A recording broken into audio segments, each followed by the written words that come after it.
Our next speaker is Addie Dove, who is going to be giving the introductory talk for the Asteroids and Comets sessions. So, Addie. Thanks, Greg. Good morning, everyone. So the last talk we just saw was an overview talk specifically about lunar geology, right? And now my overview talk is about asteroids and comets, which is a very broad subject, it turns out, right? So I'm actually just going to highlight a few ongoing missions right now and some upcoming missions. I'm going to give a little bit of an update about some things that are of interest to me because I get to give the talk, right? And then I'm going to highlight some of the talks that will be in our sessions later today. I'm going to try to keep it relatively brief, but there's a lot of different things to talk about. And bear in mind, I'm going to talk about a few different missions and things like that. I'm not actually on any of them, so if I say something wrong about your mission, send me a better slide and I'll use it next time I give a talk. So we can go to the next slide. There we go. So one of the missions that I just wanted to touch on really quickly is Dawn. So as we talk about asteroids and comets, right, there's a lot of different types of bodies in the solar system. And so sort of picking and choosing what we want to talk about today is going to be interesting. The talks that we're going to see after this and this afternoon are going to be very specific, and they're really interesting science talks based on specific observations that people are using. And a lot of those are ground-based observations and modeling. There are a number of missions, though, right now. Dawn is actually one that's sort of at the end of its lifetime, but I think it is still orbiting around Ceres. This is one of the latest pictures that has been posted online for Dawn, and this is only like 40 meters, I think, above the surface. This was taken, so we can see these really great high resolution close-up images of Ceres. One of the most amazing things about sort of where we are right now in planetary science and in astronomy is that we're starting to get closer and closer to all of these really cool different worlds that are out there. And it's not just the moon, right? We have a bunch of our awesome assets at the moon. We have all of these things that are going to explore asteroids and comets in different bodies. And we hear a lot about Rosetta more recently, to the comet. And the thing about these missions is they're each going to different unique bodies that have different stories to tell about the history of the solar system and the history of our planet and the other planets in our solar system. Hayabusa 2, I'm not going to steal anyone's thunder. They had an awesome announcement earlier in this week, but Hayabusa 2 just arrived at Ryugu, and I think they accidentally went to Bennu. They might have gotten a little lost somewhere in the solar system. They might have accidentally gone to Bennu. But, so no, they're at Ryugu, and they arrived earlier this week. Yeah, congratulations to them for their, I can't take credit. I can't take credit.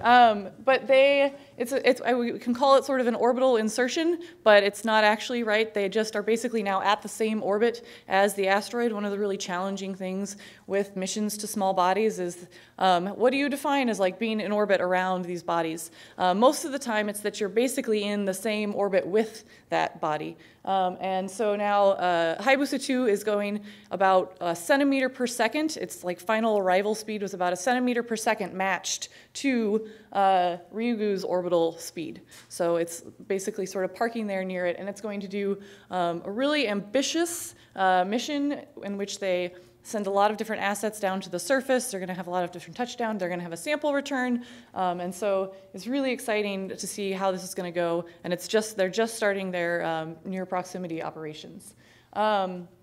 This image is one of the most recent images. If you're interested in asteroid missions or in planetary missions these days, one of the best places to see images is on Twitter. So most of the missions are doing a really phenomenal job these days of posting images like this right when they get them, or pretty soon after they get them, right? They have to get transmitted back. And doing a really good job of posting these for all of us to see and follow along with the mission. So you can follow along with most of these missions on Twitter also. And so one of the good things that we saw, right, is that there's this interesting equatorial ridge that's pretty common on a lot of actually small moons around other planets and also in a lot of asteroids. And I don't know, there's a lot of things to see here and a lot of different aspects to the surface that they're going to start exploring as they get even closer. The other thing is that the observations of Hayabusa of Ryugu have shown that it's got this really low obliquity and it's got retrograde motion, which is going to be really nice for mission operations. And my joke earlier about Bennu, if you're not aware, Bennu is the images we have of Bennu is it's basically shaped like this as well. They're very similar asteroids. And OsirisRex is actually going to Bennu. So this is another, you can see up here in the top right, we can see this little rotating image. Bennu is the target of the OsirisRex mission, and OsirisRex is on its way there right now. And they're very, right now, from what we can see, right, is that they look kind of similar in shape, which is pretty cool. We thought that Ryugu was maybe shaped a little bit differently, so it's pretty cool that they're similar shapes now. They are different types of asteroids, and they have sort of similar orbits, but they're different in different places in their orbits. So it'll be really cool to see a lot of the similarities and differences between Ryugu and Bennu as these missions are going on at the same time, and then also as we get sample return from these asteroids. So here we have I have a few slides about Bennu. This image up here is actually some radar images of Bennu. A lot of our data of asteroids and of other small bodies in the solar system actually comes from radar data. Most of that is from Arecibo. I'll touch on Arecibo here in a minute. But so we can actually get a little bit of surface morphology, but a lot about the spin rate and its distance and things like that of asteroids using Arecibo and other radar data, ground-based data. And then as we get closer, as we are with these missions now, we can actually see what they look like in situ.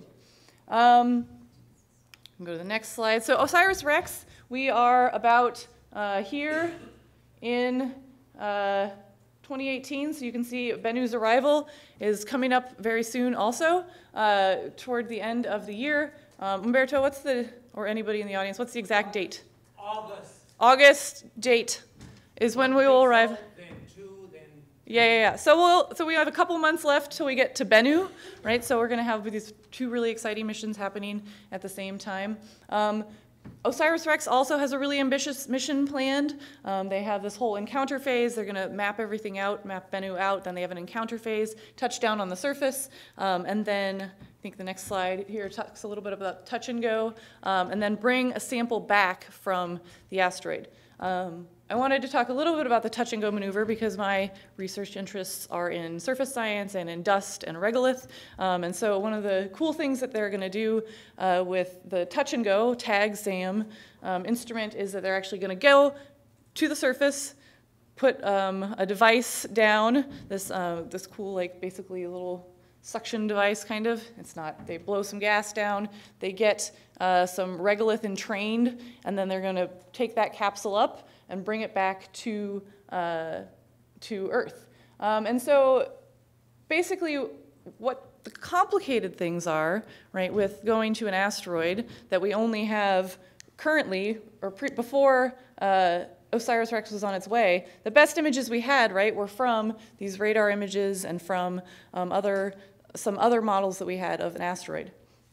So you make this mission and you say, okay, we're going to go and we're going to touch down on the surface, right? And when we go to like the moon, for instance, we have a pretty good idea of what a lot of the moon looks like. But even when we go there, right, at a really fine level, you're not going to know exactly what disparities you're going to see and what little surface features are going to really complicate your plans. So one of the cool things that they're going to do with this is map it out first and then find a really interesting site on the surface, go and take a sample, and then bring it back. So with all of these missions, it's really critical to have some time to really identify your target, and then when we're bringing back a sample, we want something that's representative of the asteroid and of others in its family. So now I'm going to just briefly touch on a few other missions. There's actually a lot of really cool asteroid missions right now. And unfortunately, I don't think that there's too many people here this week who are talking about each of these missions, but you can actually go to like the SBAG website and see cool summaries of each of these missions. They all have phenomenal websites, and they all also have Twitter accounts, I think. I put this image in because it sort of looked like Princess Leia and her buns. So this is for the Lucy mission. This front and center image is for the Lucy mission. One of the craziest things about the Lucy mission is actually its planned trajectory.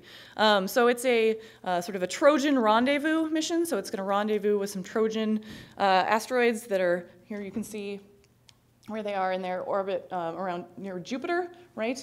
And so it's got this really cool trajectory where it's going to do some flybys of the Earth and then do these rendezvous with these Trojan asteroids. So you can sort of see on this path, it's this very strange route, but it'll take us by a bunch of different asteroids that have different composition, different histories, and we're going to try to learn a lot about different types of asteroids with this mission. Psyche is a mission to a metal asteroid. They have some good puns associated with that. And I think that there's an ESA mission also that's looking at going to an M-class asteroid, another metal asteroid. One of the things about asteroids, right, is that you have all these different types, and it's like if you're going to the lunar surface and you want to explore different areas on the lunar surface, you want to explore the highlands or the mare, you can have lots of different missions to different areas on the surface. When we go to different asteroids, we're going to go to lots of different places in the solar system and learn about the history of the solar system. Caesar is an interesting mission that is actually came out of the PSDS-3 call, and I have a PSDS-3 mention here at the bottom. There's a lot of interesting little CubeSat and SmallSat missions that are being developed to go to asteroids. And NeoCam is another mission. There's sort of a picture of it right here. NeoCam is a mission that's going to sort of be a sentinel looking for near-Earth asteroids, and it's in development right now. All right. So I mentioned earlier that Arecibo Observatory is really essential for looking for a lot of the asteroids that we want to go to, but also just detection. Arecibo actually was damaged during Hurricane Maria, but it is recovering. They were up and taking observations actually within a couple months after the hurricane. There are some issues still associated with repairs and recovery from Maria, but there is funding in place for those, and it's coming back up online at full strength. There are lots of really great observation campaigns coming up for different asteroids for the planetary radar team. And obviously Arecibo does other observations, not of small bodies, but some of their observations of small bodies are really essential for near-Earth asteroid detection and things like that. And also, this is a little plug because UCF recently took over some of the management of Arecibo, which is very exciting. We're really excited to have a lot of the scientists down at Arecibo now in our UCF family. And we also are going to be hiring, so we will be hiring staff scientists and postdocs and things like that. So if you're interested in working with radar and working with planetary astronomy, you can contact me, or I'm not the hiring person, but you can come talk to me, and I'm happy to give you some more details about that. So now, really quickly, I'm going to touch on a little bit of science. First thing, I'm a little bit more focused science. Let me rephrase that. So first, I'm just going to give another sort of shameless plug for a project I'm involved in, and then I'm going to talk a little bit about some of the talks that are coming up this afternoon, or after this and this afternoon. So my interest is in regolith processes on planetary bodies, and one of the best ways to learn about those is by studying them in the lab. And it turns out that near the Earth, there's a thing called the International Space Station, and it's a fantastic orbiting laboratory that gives us an opportunity to study a microgravity, a low-gravity environment, a vacuum environment that is very similar to what we see on asteroids. So we're always coming up with ideas and ways to do experiments, for instance, on the space station, because it gives us this nice sort of analog for what's actually happening at asteroids.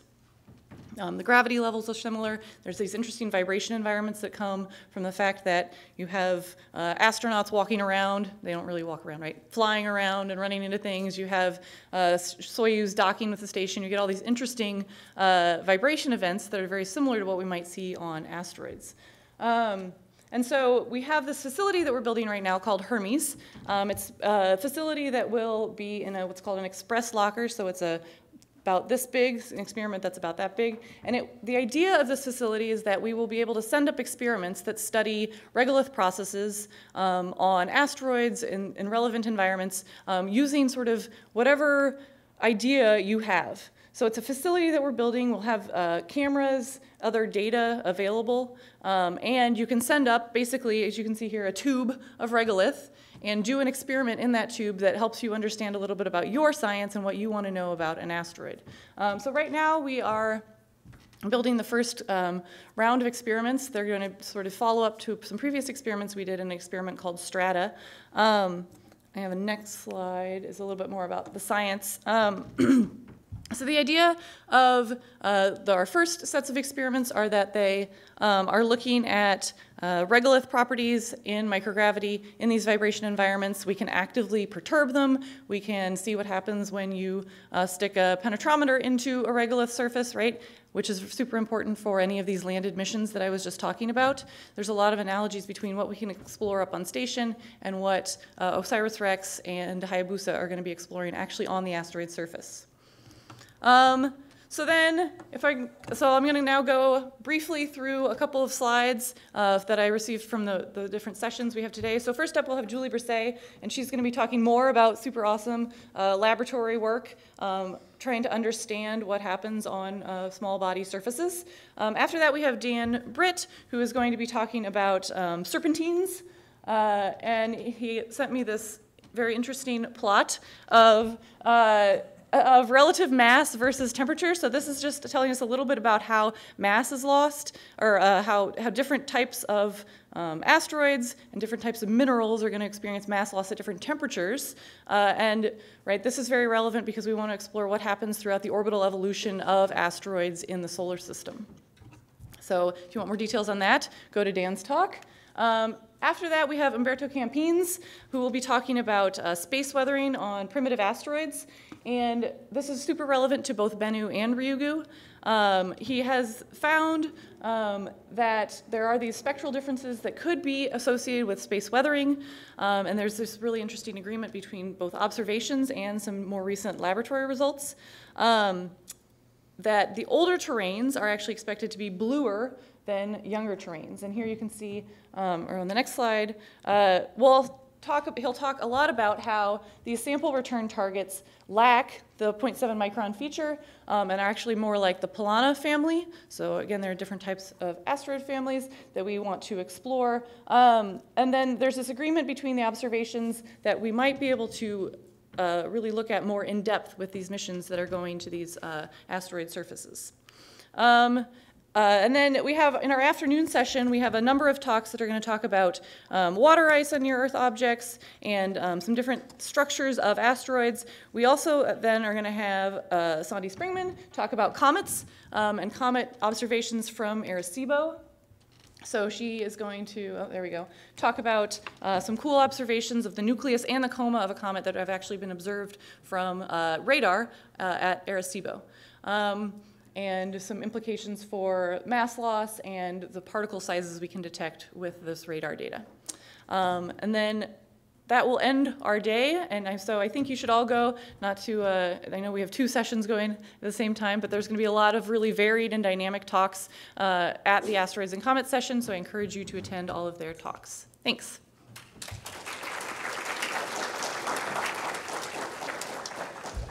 Thanks very much, Addie. I think between you and Deb, you guys just really hit the nail on the head. This is just what we need in terms of intro talks, so thank you so much. We can take perhaps 1 or 2 quick questions if there are any. I don't want to. Not seeing anyone jumping to the... I don't want to take time from the talks, but feel free to. Amanda. Yeah. First of all, nice summary of the upcoming missions. Did I miss any? I probably missed some. One nit I might have, though, is about the use of the term rendezvous. Okay.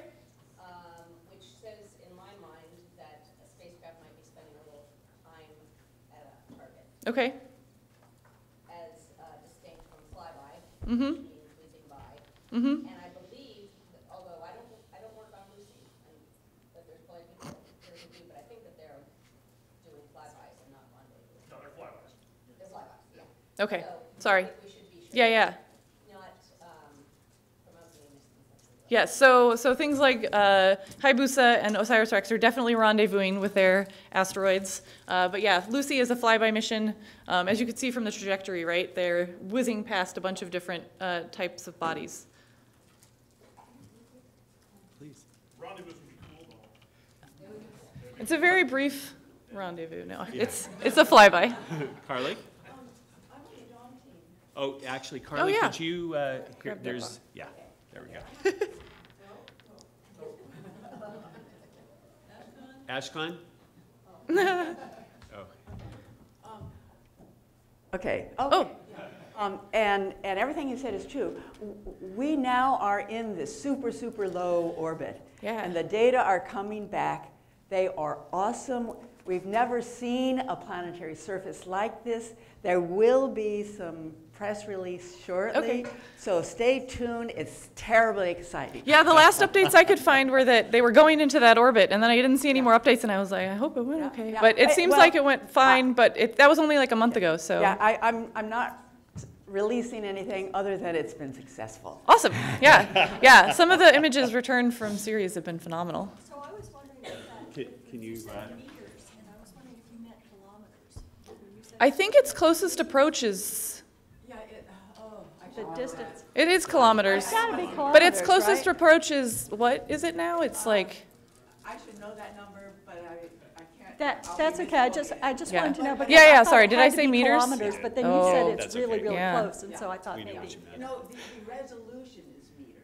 yeah, yeah, yeah. Yes. Yes, but yeah, no, it's at kilometers. It's at, I mean, so it has this really elliptical orbit now, and its closest approach is at, I don't know, tens to hundreds of kilometers. I think it's tens of kilometers. Rick maybe knows. 40 kilometers, Yeah. 35. All right, Okay. well, let's thank Addie again. Thanks.